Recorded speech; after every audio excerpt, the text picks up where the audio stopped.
My name is Jennifer Brouhard. I'm a 5th grade teacher at Glenview Elementary School in Oakland, California.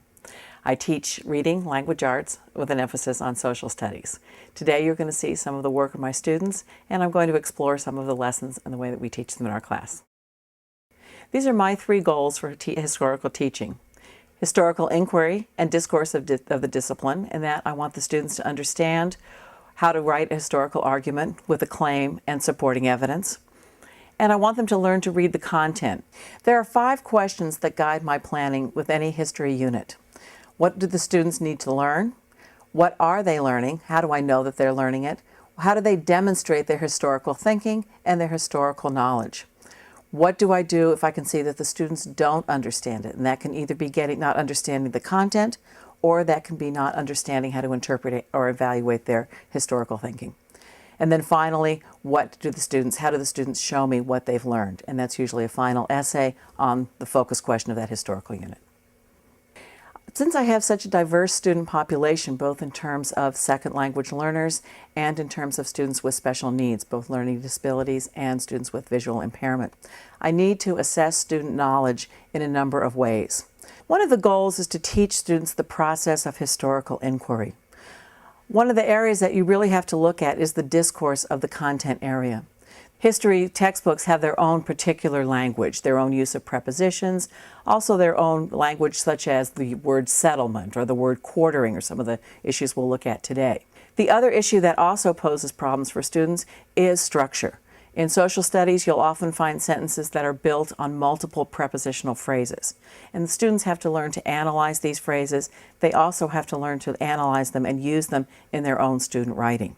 To help the students with that, we do have a list of words over here. For example, a word like although, which we'll pull up here, shows that there's a condition, that although something happened, something else resulted. So we're using words like this.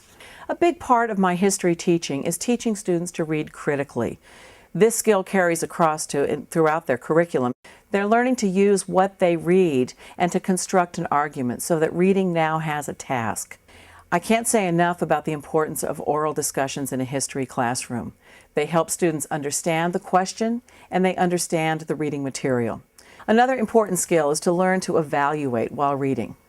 Students learn to look at the point of view of the source that they're looking at. That can be a map, that can be a primary source document such as the Declaration of Independence, or that can be the student textbook.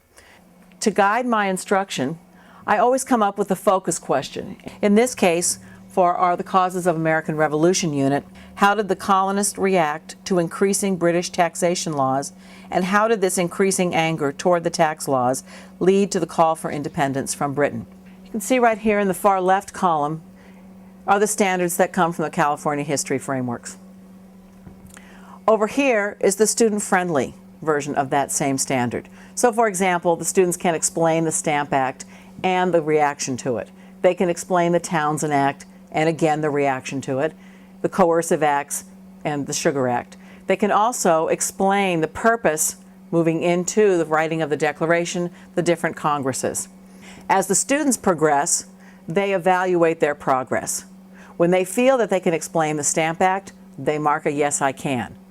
If they are still trying to struggle with, say for example, the Townsend Act, they'll mark an almost. I'll have student conferences with the students during this process so that I can also see where I need to adjust my instruction. And that's what the last question in the 5 questions we talked about earlier is: what will happen if they don't get it? Students need to explain each of these things in 3 different ways. I can see through student discussion that they can explain it.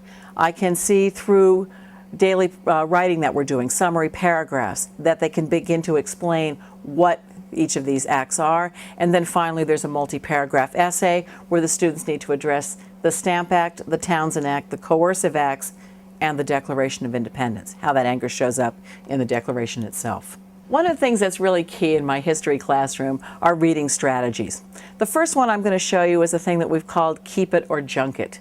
And what Keep It or Junk It is you read the passage and select key words.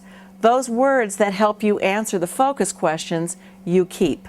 The words that don't help at all, you junk. And once we've junked them, the students can never use them in their writing again. And they really don't. For example, this word punish, we're going to take a look at the first word here, and we're going to go back to our focus question over here. How did the colonists react to British taxation policies? It doesn't quite help us there, but the next phrase, how did this increasing anger towards tax laws lead to the call for independence? And punishment, we've already discussed, is really a form of anger. So now I'm going to start there, and I'm going to go through colonists I'm not going to need, because that's already in my focus question. Britain, I'm also not going to need, and that's how we junk the word. Then we put the words into categories, and this is what helps the students guide their choice of evidence in their student writing. So I'm going to take this word punish, and I'm going to look for some other verbs that link to punishment. For example, under control, I'm going to put the word banned, and I'm going to put the word ordered. Now, through a lesson, the students would then have this as their category and list all those other words, ordered, banned, etc. And what they might use for their evidence there is, as the colonists became angry, Britain responded by punishing the colonists, which does lead us into later on the coercive acts. This is an example of student work on Keep It or Junk It. You can see here that the student author has included, she's broken her categories into British and colonists. And what she's looking at in each of the words she's chosen for those two categories are words that explain the reaction by both. So this Keep It or Junk It allows you to have evidence and discuss the content area vocabulary important to the students in my classroom. This is the example of what the students do.